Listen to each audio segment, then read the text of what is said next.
South Africa's Cape District is one of the oldest and most majestic wine regions in the world. But under the scourge of apartheid, whites owned all the land. Blacks could only labor on it. 16 years after apartheid's fall, the divide remains wide. Let's say 100 bottles of wine represented all the wineries in South Africa. Just these two would be owned by black South Africans. 2% in a country where blacks make up 85% of the population. But American businesswoman Selena Cuffe is determined to add a little more color to the landscape of South Africa's $3 billion a year wine industry.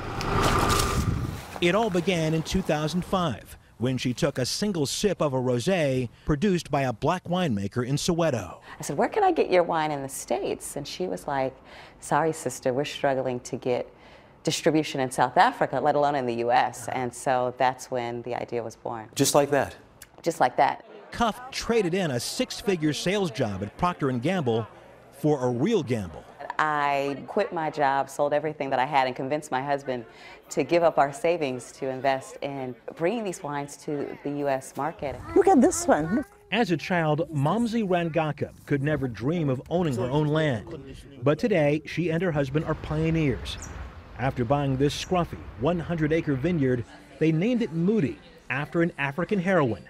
They thought they might need one. Selena was the day saver, really. Oh, so nice to have you in South Africa at last. The Rangakas were struggling when Selena, along with a U.S. trade delegation, came calling last fall. She's an assertive person. She's got a great vision. And because of Selena, we were able to get through and penetrate the market.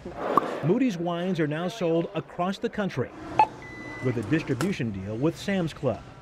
And this year, Cuffe's company is projected to sell $1 million worth of black African-owned wines at more than 1,000 locations in 40 states. To be able to showcase the very best of Africa and a people, it makes me happy and honored to be a part of that experience. All from a glass of rosé. All from a sip of rosé.